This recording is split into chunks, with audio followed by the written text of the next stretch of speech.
to everyone for being patient with us. I'd also like to brief apology to our special guest from that last session for all the noise, courtesy of Mr. Vegas. I mean, we've had problems off and on with noise, but that was some of the noisiest it's been in here. So thanks very much for bearing with us, Sonjah and Carolyn. So we've been discussing these themes about global reggae, as mentioned in Carolyn Cooper's brilliant book. I recommend this book highly.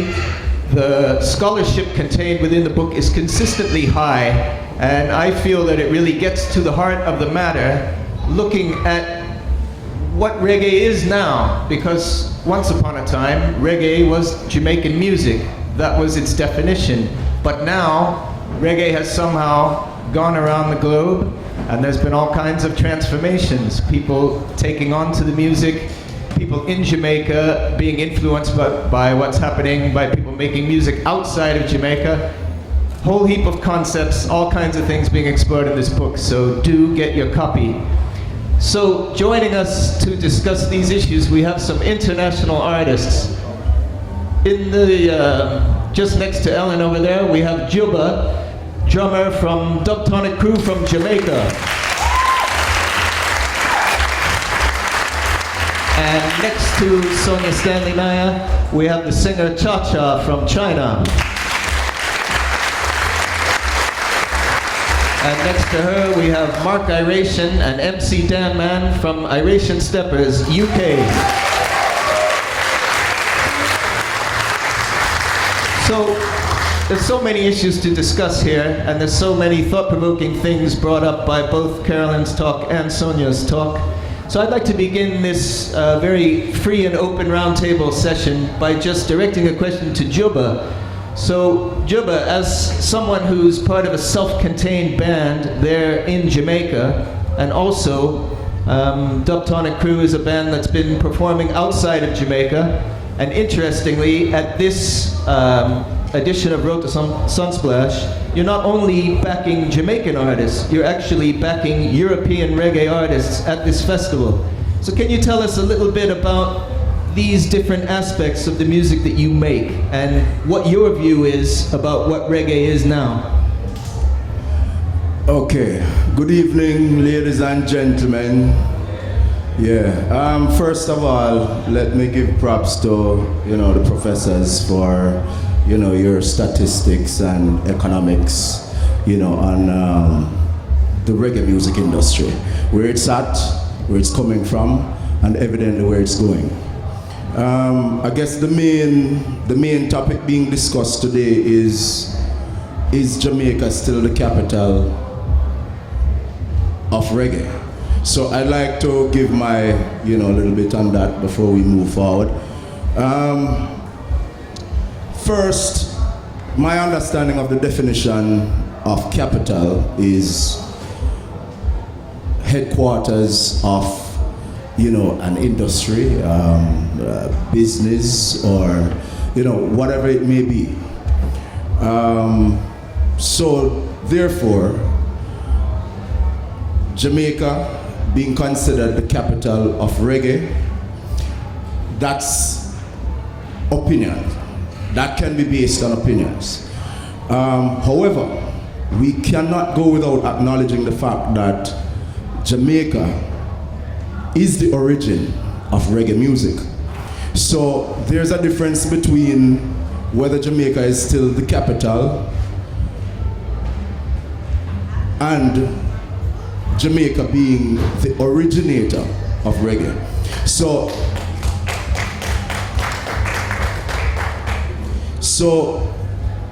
saying, wherever is the capital is going to be a matter of opinion.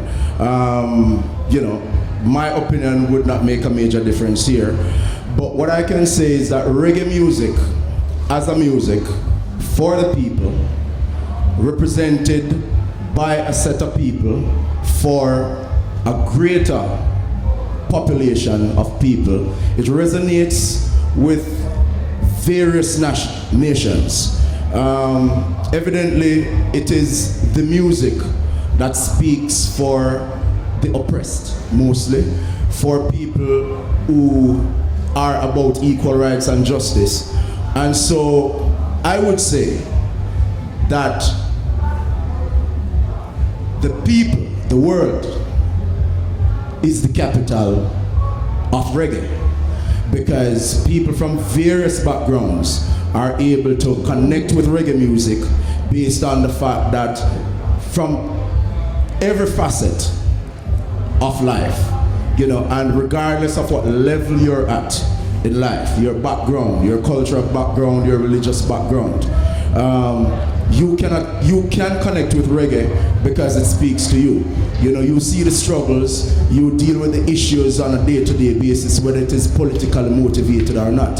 So while Jamaica and Jamaicans are the originators of reggae music, I would say the world is the capital for reggae, and we embrace the fact. Okay, well, going on from that, Sonjah Stanley Niaah, in your book Dancehall From Slave Ship to Ghetto, which is also a thoroughly excellent read, for those of you who haven't read it, do check it out.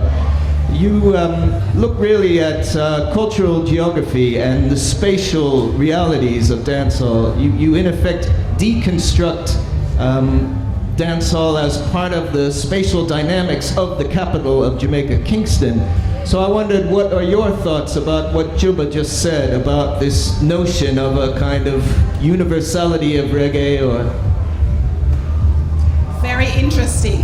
In fact, I'm going to quote him when I write next about this for, you know, and certainly in my speeches. I am fascinated by just the succinct way in which he has put that. Reggae's capital is the world. Because beyond deconstructing whether it is France or Germany or California or any of these spaces are now the sites of greatest production and consumption of reggae music, there is the fact that reggae's nationality is global, and that there are people from all walks of life, all levels of spirituality, all levels of political persuasion that are in fact consuming reggae music. So I agree with him wholeheartedly. What I think is also missing in the equation, and you mentioned the fact that Kingston is such a laboratory in the context of my own exploration of dancehall, the progeny of reggae. The Kingston as a laboratory is understudied. You know, we spoke about that earlier in terms of the context of the kind of tourism that Jamaica currently entertains, but the exploration of the relationship between reggae, dancehall, and Kingston is what I try to do in the context of my book Dancehall From Slave Ship to Ghetto, but it's certainly the beginning of a conversation about what I call performance geographies. And of course, the second work I'm now about to publish, A Politics of Pilgrimage, continues the conversation about performance geographies. The way in which music, performance, they impact space in real ways. They give spaces character. And now what we're in a conversation about the way in which reggae and its progeny dancehall, in fact we can't leave out dancehall, has given the globe a particular kind of character, and of course documented very highly in Carolyn's recently published Global Reggae. thank you. Now, Mark Iration, you're someone who began making your own music in Britain, and the music that you made, it's still definitely reggae music, but it's very much unlike the reggae music that's made in Jamaica. And I wondered if you could enlighten the good people here at Rototom Sunsplash a little bit about Iration Steppas as music producers, what your music, the form of your music, and also if there's a particular element of where you are based, which is up in Leeds, in the north of England. Hello people, first of all. Well, for me, when I went to school back in the days, reggae for me is the root of reggae music, no matter what anybody says. For me, reggae is the foundation from Jamaica, and that's where I know, and that's what I fell in love with reggae music, dub music, in them days was called rockers, right? And Sly Dunbar and Robbie Shakespeare and all them man from way back, Foundation. That what inspired me to build our music in the dub scene now. And then the great King Tubbies was the man that made me realize why them dub, me like the man who mix the dub. So when I first got hold of a mixing desk, I want to use the knobs on the mixing desk and make a real dub. And people forget that King Tubbies was a founder of the dub music, and he was getting a lot of flack when he made versions, because people didn't understand this. It's drum and bass, no vocal. What is drum and bass? So for us as Iration Steppas, we said, you know what? And scientists, by the way, we have to make it again, another step again, to make it more interesting again by inviting different instruments into the music and overlapping the dub and making, you know, different sounds that people are afraid to use. We invented that into the dub. That's why the European market came on board, and then they started making dub music because they realized you can make music in your house. Because remember, before it was all musicians and players of instruments, which we cannot, you know, we have to love them for that. And then when we could afford a bass player, a drummer, guitar, a band in England, because it's too much money. And there's, you know, studios, 1 hour costs so much money, and you want to get your ideas down in so many times, you can't do it. So when the studios came into your bedroom, or into your front room, or your outside, whatever, then that's what made the reggae music international, outernational again. So it's another step. That's the way I see it. Okay, thank you.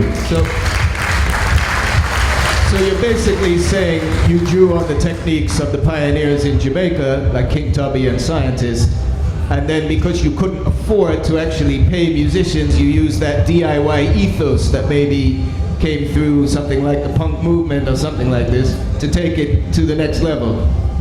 And then Dan Man, as a primary mic man for Iration Steppas, maybe you can talk a little bit about how you see your style. How is it different from the styles of Jamaican MCs, or what would you care to say about it? Well, greetings each and everyone, see, blessed Lord. Well, this here is a Jamaican band, see, and you know, born at St. Elizabeth, the lady mentioned my parish, you know.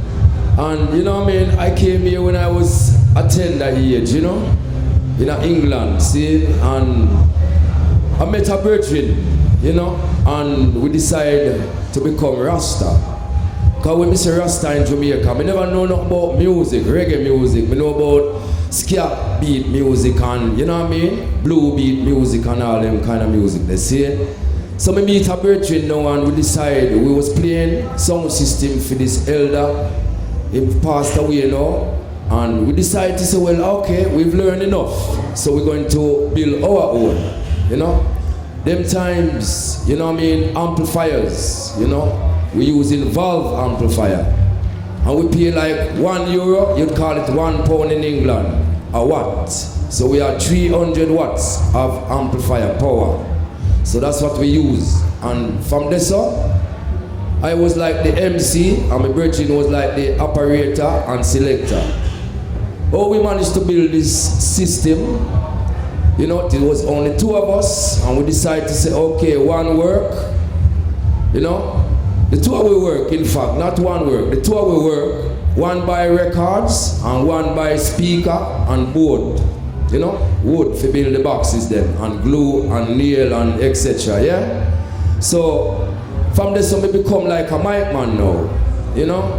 And I was like a little hot mic man come from Jamaica at a tender age, like 16 and 17, you know? And them time is like foundation music. I listen to like Johnny Clark, Michael Prophet, seeing Burning Spear, see lots more where I could mention, but you know, as time goes on, new artists born, you know? Like Sizzla, Kalanji, you know, turbulence, you know what I mean? Many more artists that was here from before them time, before these new artists born. You know what I mean? A lot of them pass, you know? Some of them pass and some still on here still, you know? But them not doing as much as them should be doing. But right now, me say right now, how me see it right now for myself. Me there for the youths and youths and youths, you know? And even for the elder them too. You don't see it because right now, the music world today, a lot of the new artists them will come on the scene. They are corrupting a lot of the youth's mind today. See, they are talking too much about guns and war, you know what I mean? We can't deal with them things there. My message is a spiritual message to go to each and every one all over the nations. You know, come and travel from globe to globe, you know what I mean? With this man here, Iration Steppas. My first tune, see, is this man I released it, see? It's called Too Much War. And I write that song before I went to Jamaica, go look for my parents. And when I came back from Jamaica, this man released the tune. And, you know, me feel really good inside of myself to know that this man built this rhythm here. And I tell you the truth, when I went to this man's yard, this man was about to go in the shower, Mark Iration Steppas. And I said, boy, I write a song, you know, when the war I go stop. See? And the man said, all right, go and listen to it while I'm in the show. I said, yeah, man. And while I listen to it, the song when I write fit perfectly. See? And I said, yeah, man, it's like that. So the brethren said, all right, we record it. And we done it. And I one of the quickest tune ever sell out. See? So at that, I said, no, me there for the youth them. All the politicians them, we are full of the youth them and things like that. Me there for the youth them, for say get wise. See? And play conscious music. See? So you can teach your youths when them get big too. See? You understand me? Because them way the I man learn. See? My father, my mother never teach me. And me have to teach myself, see? By the help of Rastafari, even the great Bob Marley, see? And many more artists, see? I man fled underneath their wings, see? So give thanks and blessing, and I hope many more will go that way, they see? Follow the roots, see? Respect you. Thank you. Now, ChaCha, you're a singer, you're based in Shanghai, China, and you're a reggae singer. So what can you tell us about your experience of reggae in China? How did reggae come to China, and how did you become involved in singing? Good evening, everyone. First of all, I have to thank you, Rototom Sunsplash Festival, invite me to be here. I got a great chance to. I'm so proud of sitting there with a lot of really great artists from all over the world. I'll be honest, I'm not saying I'm just a reggae singer, because I'm basically a singer. I'm working in music in China about over 10 years with rock music. My background was like trip hop, that kind of music. But to be honest, like reggae music in China is for still very underground. We still call it like a minority music in China, because it's really difficult for Chinese people to find this information about reggae music, because there is no book in Chinese telling us about the history, the religion, and the background of the music. And also there's media control. It's not easy to go online to search things about reggae, about what is Rasta, what is a Jamaican music, all the things. So how reggae come to China? I think basically a foreigner, they travel to China, they bring new informations. Then they do parties in different cities. Then new people, Chinese people, start to get in touch with a new form of music and start really into it. Like for me, first, before I don't know. For me, I know the reggae music only from Bob Marley. I think that's so familiar for lots of Chinese people in China. Know reggae music because of Bob Marley. Then how we know Bob Marley is because we buying the recycled CDs from somewhere in southern of China. It's a cut CDs. You mean like bootleg CDs? Yes. So we kind of in the beginning, like 90s, we buying the cut recycling cassette to get new rock and roll music, see? Then after that, we start to find a new different music, then cut from the CDs. That's how I get to know Bob Marley. Okay. Well, to help us understand a little better exactly what is Chinese reggae, let's take a little listen to a ChaCha track as soon as our good selector can cue one up.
So along with yourself, ChaCha, that sounded like the voice of Rankin Joe.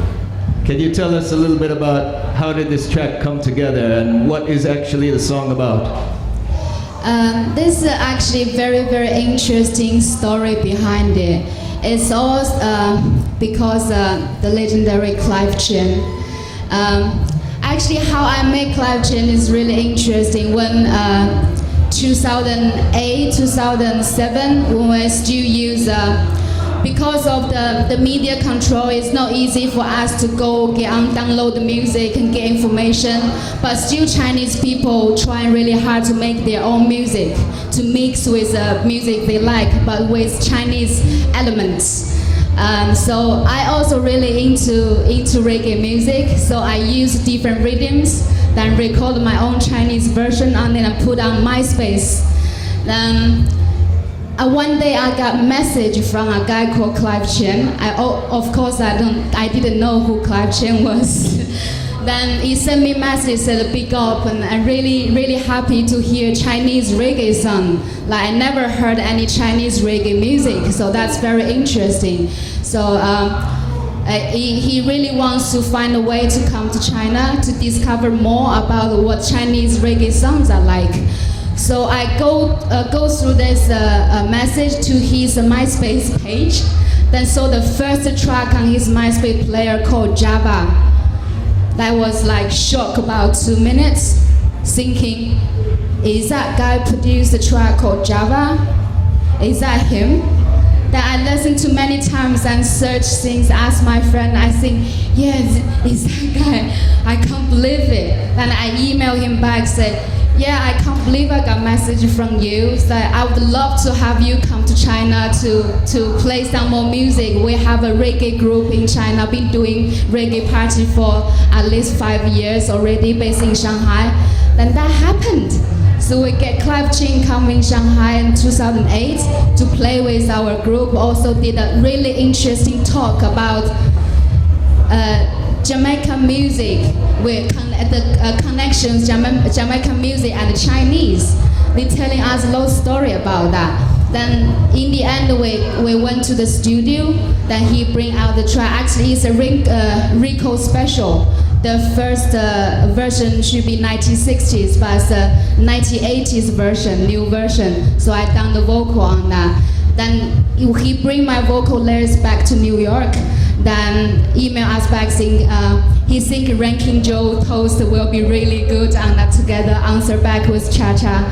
So that's how it happened in the end. Yes. Fascinating tale.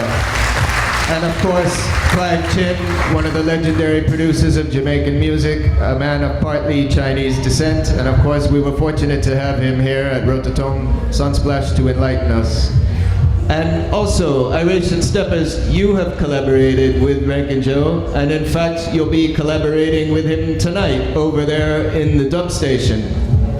Yes, people, tonight it's going to start at 2 a.m. till 6. We'll have Rankin Joe as a special guest. That man will be there also, my R&B. Rankin Joe, yeah, Rankin Joe is definitely one of the greats to come out of Jamaica, along with many, the U-Roys and all them kind of MCs. But for me, Rankin Joe is a guy that can adapt from when he was playing on the real rockers from way back up to rhythms. He does dub plays for a lot of Europeans on different tracks, and he's one of the greatest fast bad boy DJ. So tonight, people, you will see him live and direct, and he is definitely one of the great MCs. Can chat from 7 a.m. till 7 p.m. for a whole week. So be there tonight, okay? The dub station. Yeah.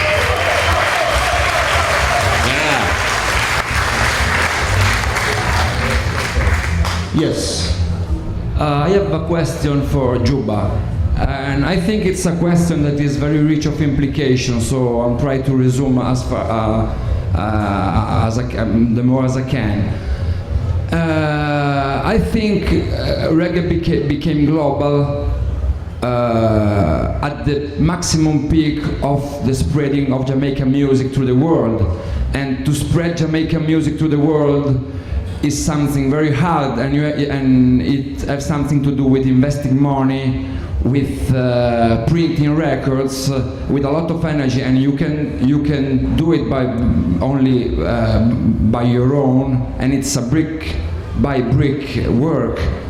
And I think one problem of the Jamaican industry is the loss of the vinyl and the loss of the 7 inches as media, because there was this pyramid, and the base of the pyramid was small producers or small self-producing artists starting little by singles, and then ending on compilation abroad and having contracts. And the peak of the pyramid was like Sean Paul signing for Atlantic, or big artists signing with big companies. So, and I think Jamaica did never solve the loss of that media, because I think internet is powerful, yes, but it can appear democratic, but if you don't pass through big money and big investment, you don't have the visibility the majors have through internet. So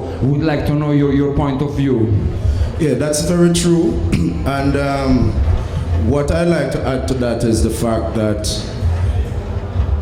we should not be mistaken. We don't have a music industry in Jamaica. We have a hustling. And that's a sad part about it. Based on what we have, the legacy we have, which is a culture, and it goes back to me saying reggae, Jamaicans originated reggae, and I mean over time it has evolved into various different things and genres, and influenced various genres, and different nationalities have taken on to it. Now, based on the fact that we've had that as something that brand Jamaica, reggae, our culture, if it was not just a hustling, and it was to become an industry, which we would have hoped that would have happened maybe 15, 20 years ago. We would have seen more of an organized effort to be building an industry. And so we wouldn't have the problem that we're having now, where bands like us, Dubtonic Kru, have to be footing all our bills to, you know, to be known, you know, because there would have been a structure in place. You know, you have various independent labels. Yes, I know globally that's where the industry is at now. But based on the fact, again, that this should have been something that the government took charge of, right? And created an industry out of it, monitored it. And we would have had record labels. We would have had major record labels signing Jamaican artists, not having to think about outsourcing Atlantic or Sony, but rather having a joint thing, you know what I mean, to be able to better propel, you know, the industry forward. So that's basically it. It is a hustling and not an industry. You know, and we're yet to see some real efforts, you know, on the part of our government in bringing it forward, you know, and you know, a lot of people don't want to talk about it, but I'll say it bluntly. Jamaican music, reggae music, I mean, from mento through to ska to rocksteady, evolving through to reggae, dancehall, influencing hip-hop. A lot of people didn't know that reggae is the godfather for hip-hop music. Indeed. We talk about drum and bass. You know, reggae has influenced. You know, so though, you know, the relationship is there. But what I'm getting at is the fact that we have not the small people of Jamaica, and I say this bluntly here. The small people of Jamaica were the people that created this. We were having a discussion the other night, you know, on our bus, you know, heading back to the hotel. It is the people within the inner city of Jamaica. Reggae music is their heartbeat, right? Now, we might not want to address the topic of segregation as much as we should. But in Jamaica, we have a problem of classism. And that is the reason why the people who hold the power, we talk about the tourism industry in Jamaica, and the people who influence the government in Jamaica, this is where it's at. I might be hated for saying these things, but it's the reality. The small people in Jamaica, they're the ones responsible for the richness of our culture. And so therefore, as a result,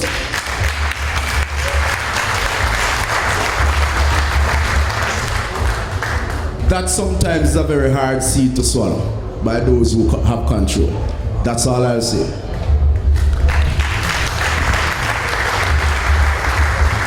Thanks very much for reinforcing that point, because what I've been thinking ever since the panel started, that when we ask the question about whether or not Jamaica is a capital of reggae, there's another definition of capital that we need to think about in economic terms.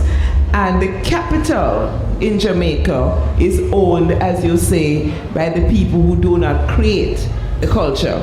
And so to get that capital infused in creating a real music industry is back to the point I made earlier. It is going to require a radical transformation of the power dynamics.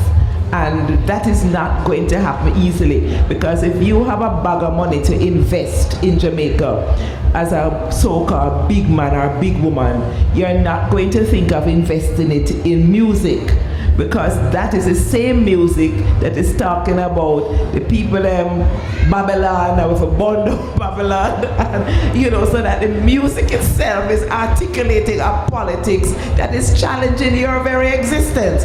Some man going to say, why I must take my good money and pay people for cost me, you know? So I think that is part of the problem. They cannot see beyond the notion that they are really inheritors of the plantation legacy. and they have no intention of spreading the money around, and they don't see that in the long run, it is better to give the people the money freely than to wait for them to come and take it from you, you know. And so that the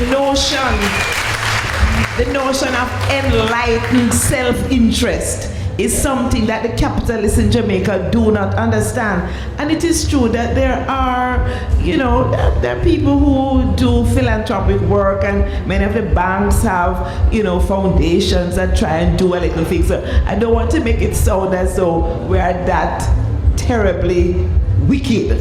But the point is that, as you are saying, the money, the capital that would make Jamaica the reggae capital is not being invested particularly in the capital. And I like to talk about Kingston as having the potential to be a capital city in the sense of a really great city. But all of the attempts to redevelop downtown and so come to nothing really, because the beneficiaries of that development are going to be the same poor people that we don't feel are really part of the society and are not entitled to benefit from it. Thank you very much for that very important point. I'm mindful of the time, so we'll be moving to question and answer with the audience in just a moment so that you can put your questions to our special guest here. But before we do that, do we have any other questions from the panel itself? Any other? Okay, in that case, who in the audience would like to put the first? Yes, can we have the roving microphone, please?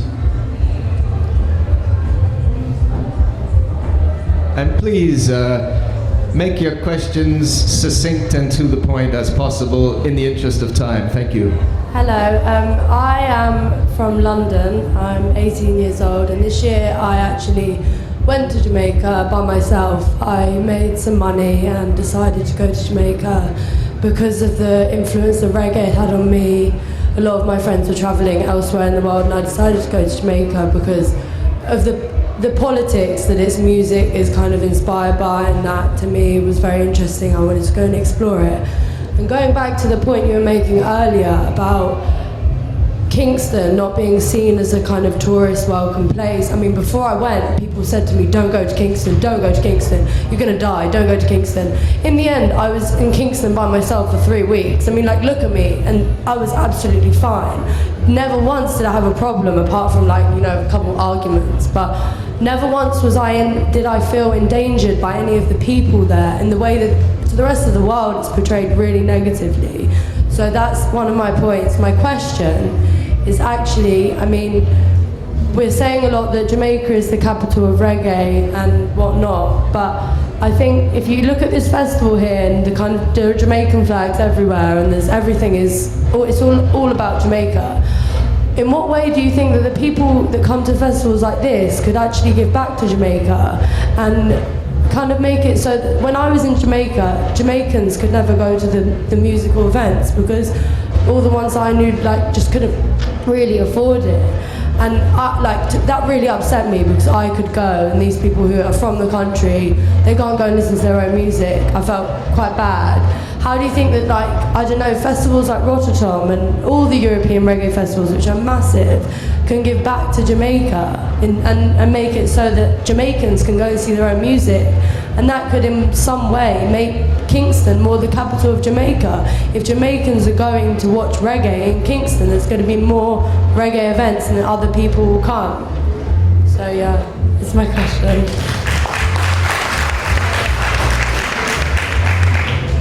Well, I don't think anybody from Rototom is here to speak, but I do believe that there is a commitment on the part of the Rototom team to give back. I know they've been trying to have a version of the festival in Jamaica, and they're now working. My brother is an entrepreneur. He owns Pulse Investments Limited. He's also the chairman of the Entertainment Advisory Board, and he was just telling me that Rototom is going to be involved in a sound system clash that they're trying to promote as a way to build the non-existent industry.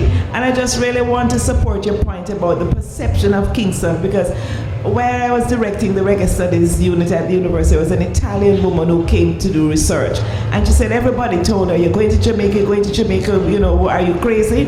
And she came to Jamaica, she spent several weeks there, had no problem. She went to safe Barbados, and she was held up at gunpoint. No, not Barbados, it's not gunpoint, at knife point at a bus stop. Now when you go to Barbados, because Barbados is so safe, the only thing you expect to find at a bus stop is a bus, you know. But the perception of Barbados in the global imaginary is that this is a safe place, because again, the Barbadian elite have invested in this image of Barbados. And I don't think the people who run the Jamaica Tourist Board have the commitment to Kingston that is needed to project this image of Kingston as a safe place, because their investments are on the North Coast. Thank you. Do we have any other thoughts from the panel about this question? I mean, really, it's a question for the organizers of Rototom. I suppose what comes to mind for me is the number of artists that they've brought from Jamaica, as Sonjah was speaking about in her presentation, including artists that are not particularly well known yet. And they have some other collaboration, for instance, with the Trenchtown Reading Center, a charity that's involved in helping to regenerate. But it really is a question for the Rototom organization themselves. So who would like to put the next question for our special guests on this panel? Yes? Good evening. 1, 2. Good evening. I've got 2 questions really. One for that gentleman from the band, and the other one, before I ask him, whenever anything happens in Jamaica, I live in England, I live in London. Whenever there's anything in Jamaica, the first thing they say, it's don't go there. Shouldn't the Jamaican Tourist Board have something to say about this? Because the last time a young girl got shot there, it was all over the news, all over the world, and the British government was telling everyone, don't go to Jamaica, just because that little girl happened to be in a place at some time. That's one question. And the other one for that gentleman there, why is it that every artist, and I know not all of them born and grow in Kingston, that if they come into Rototom, if they come into London, wherever, they say they're from Kingston. And I know there's a lot of them artists born where else. But they said, is it a problem that if they don't come from Kingston, they're not? You know what? You're right. I hear it quite often too, and I think what it is that Kingston is the capital, you know, of Jamaica, and it's it's a commercial capital. It's where all the recording studios are, and you know, you have a band. You know, you have several people in a band together. You have that person at front that is saying, you know, this is X from Jamaica, right? It's kind of easier representing the entire group based on the fact that most of the works that is being done out of Kingston. So it becomes, it's kind of cliche, but it becomes kind of the talk, you know, because Kingston is really where all the studios, you know, well, most of the studios are, and that's where most of the activities are happening. So I know you hear it quite often, and it does not necessarily mean that everybody that says, you know, this is X from Kingston, Jamaica, it doesn't mean that they were born and bred in Kingston, but it probably means that they're spending, you know, the better part of their life in Kingston based on what they're doing, you know, at present time. So yeah, Clarendon exists, Maple exists, St. Elizabeth and all the other places. But I'm sure you'll hear that, you know, more often than not because of that reality.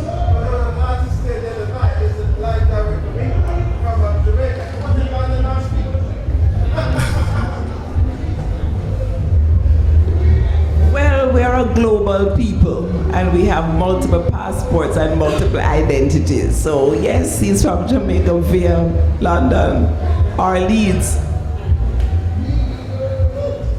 Yeah, and just to clarify as well, I mean, Ibamar, who we had at our discussion session yesterday, he did stand up and say, I'm from Linstead, Jamaica. So even though Linstead's a small country town.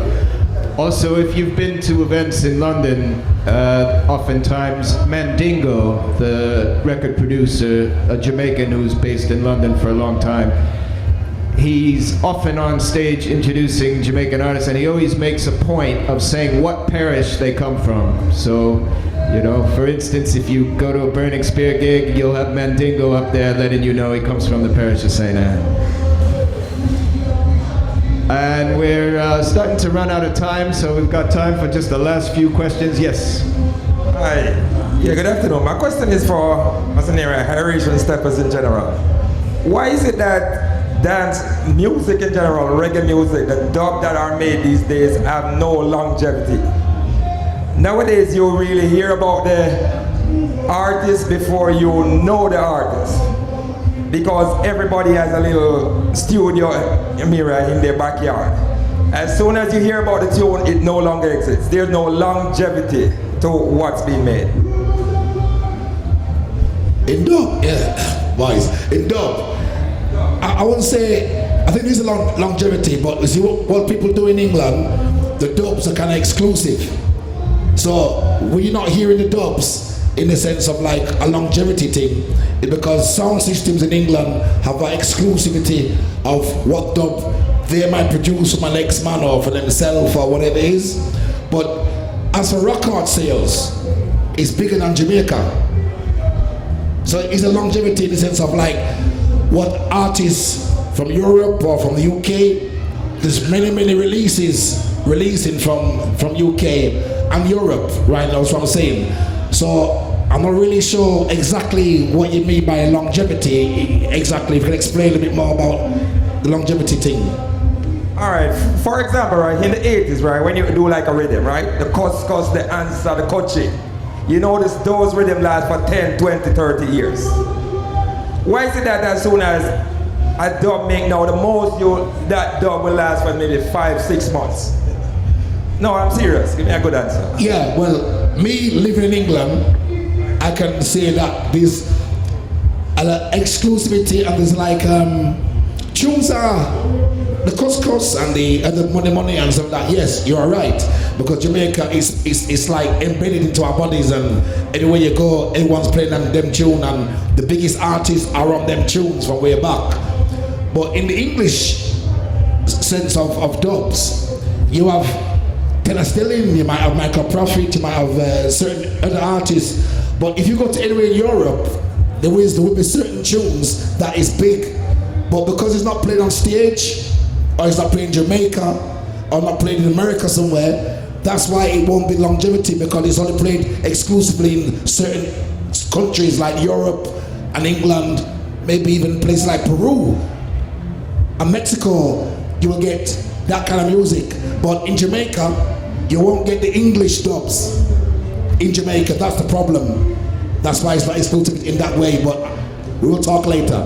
Let me see you. Come in, Jubba. Yeah, man, I'd like to add to that, but from a different reference point. I think the place we're at now in society, where, for example, we bought a car 20 years ago, it was much more produced. You know what I mean? The material, the richness of the materials put into making it, you know, made it have a longer lifespan. It's the same thing with every other thing.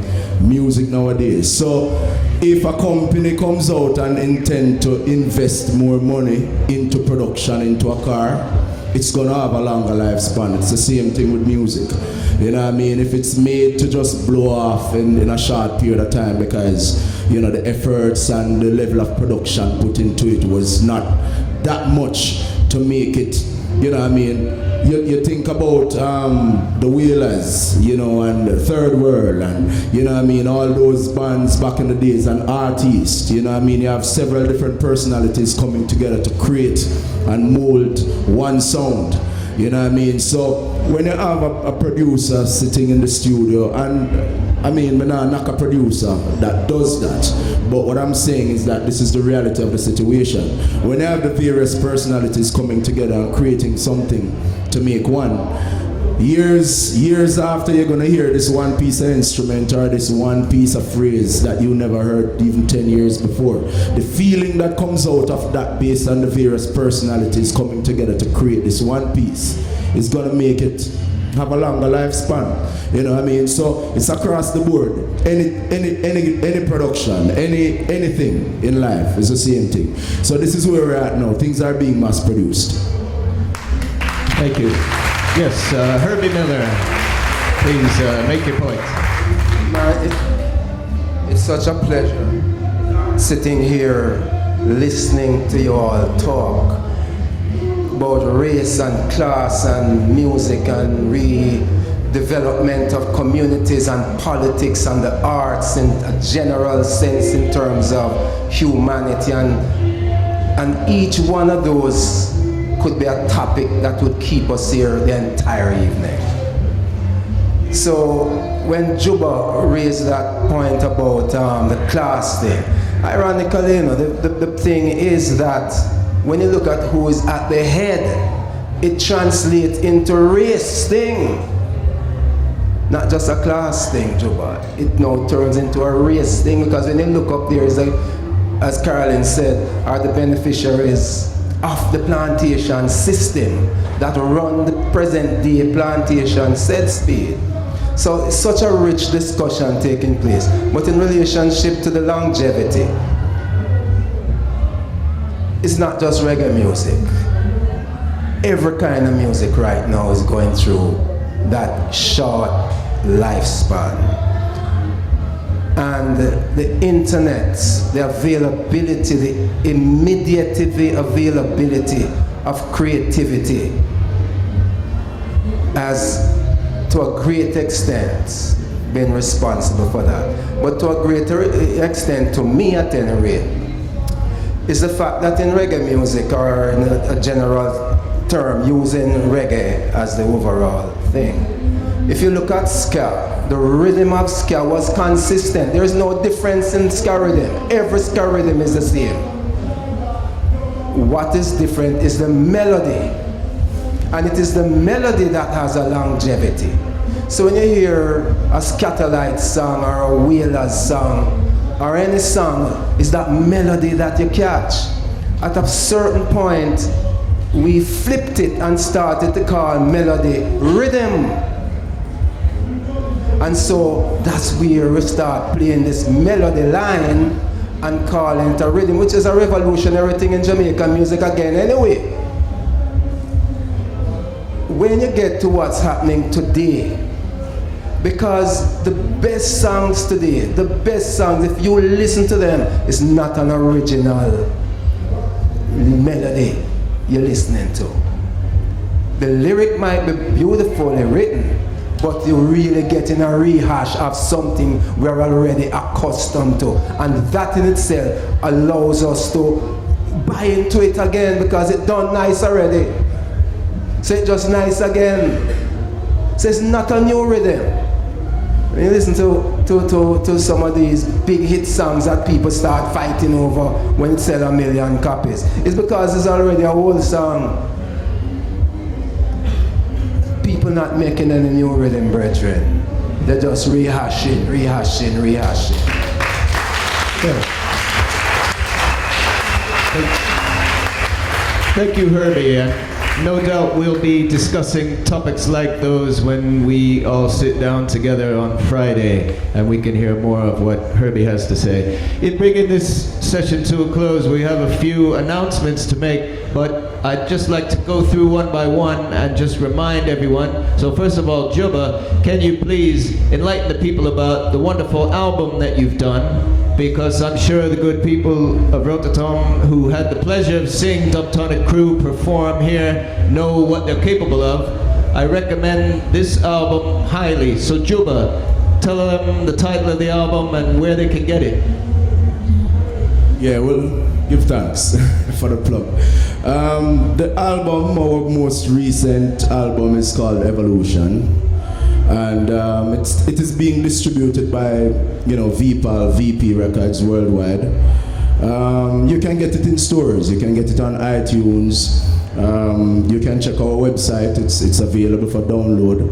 And basically, this album kind of tells the story of Dubtonic Kru.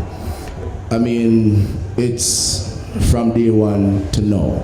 That's why it's called evolution. It's our growth to where we are now, and it's a perfect representation of us as a band and our influences. You know what I mean? The various genres that influences our music, and the lyrical content has some rich some storylines.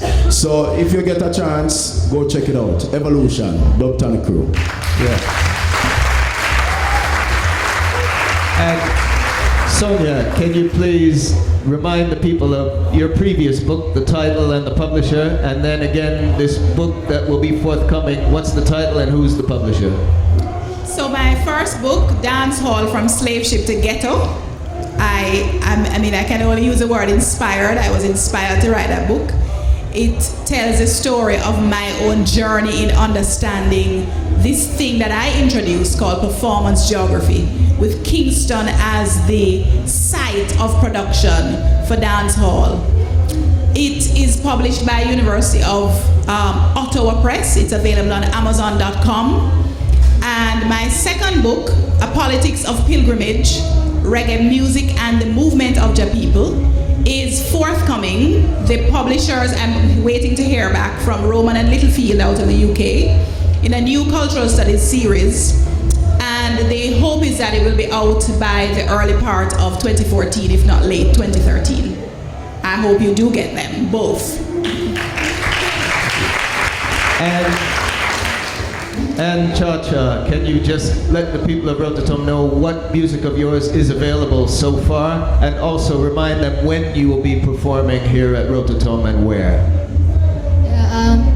Unfortunately, I don't have any proper reggae albums to show people, but I will perform on 23rd Friday at Showcase Club stage at 2:45 in the morning. If you got time to check it out. I know I'm singing only Chinese with reggae music. You might not really understand what I'm saying, but I'm sure you can feel the vibe as I can feel the Jamaican music vibe the same. Thank you. And Mark, Iration and Dan Man, can you just remind the good people about the recent collaboration you've done with Rankin Joe on vinyl format, and the time and place of your performance at Rototom here tonight? Okay, thank you. Tonight, 2 a.m. till 6 on the dub station on Blackboard Jungle Sound System. We've done a collaboration with Rankin Joe. I've done many dub plates with Rankin Joe, so many, but we've also released a 12-inch called Jah is the Real Deal on sale. We also have a brand new album on sale at the dub store called Iration Steppas meets Tenor Stelling in the Dub Arena. That's 2 separate albums, one's a vocal and one's a dub album, so it's on sale at the dub station. As for tonight and Rototom, respect for you guys for turning up and lend us your ears to listen and learn about the culture from all the people here tonight. And I will see you all tonight. What you say, Dan? Yeah, man. Selassie, I know. Well, me I say, at the first time me come here so with my virgin, see, and you know, a good vibes, you know, and you know, see a lot of work put into these festivals, you know what I mean? So tonight I'm gonna make you know have a nice night. So when you come check out at the dub station arena, see? Alright, blessed love, see? Yes. And Professor Carolyn Cooper, can you once again remind the good people here of the 2 previous books you had published and give them the full details of this book you have here available today? I'm happy to tell you that my first book, Noises in the Blood, which looks at Jamaican popular culture, was published in 1993 and it's still in print.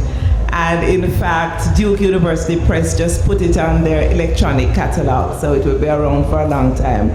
And the second book is called Sound Clash, Jamaican Dancehall Culture at Large. It was published in New York by Paul Bay Macmillan, affiliated to the University of Warwick Press, their series that Macmillan originally published the Noises in the Blood series in.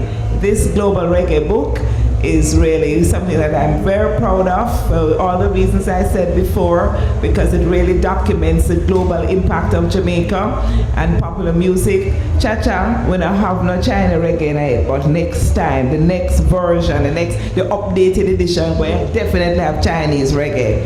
And I just Japan reggae in the book, man. It wasn't here when we were talking about that. Japanese reggae did a long time. It's in the book, we're not a China reggae. But it will be there. And I just hope that when you do read the book, you will get a sense of the real enthusiasm that all of us who took part in that conference felt. Herbie Miller was part of the organizing committee. And big respects to all of you for what you've been doing to support the development and spread of Jamaican music. Thank you. Now, when this session finishes, please allow our guests to graciously make their way outside the tent. If you have requests for discussion, further discussion, or photographs or so on, please wait until they come outside. And Professor Cooper says she'll be happy to autograph copies of Global Reggae that she's got on sale. So, do return here tomorrow. We'll be back here again at 6 p.m. for some more edifying discussions with special guests. Thank you very much, and give a warm round of applause once more for our special guests, Jubba from Dubtonic Kru, Sonjah Stanley Niaah, ChaCha, Mark Iration and Dan Mann from Iration Steppas, and Professor Carolyn Cooper, as well as Herbie Miller.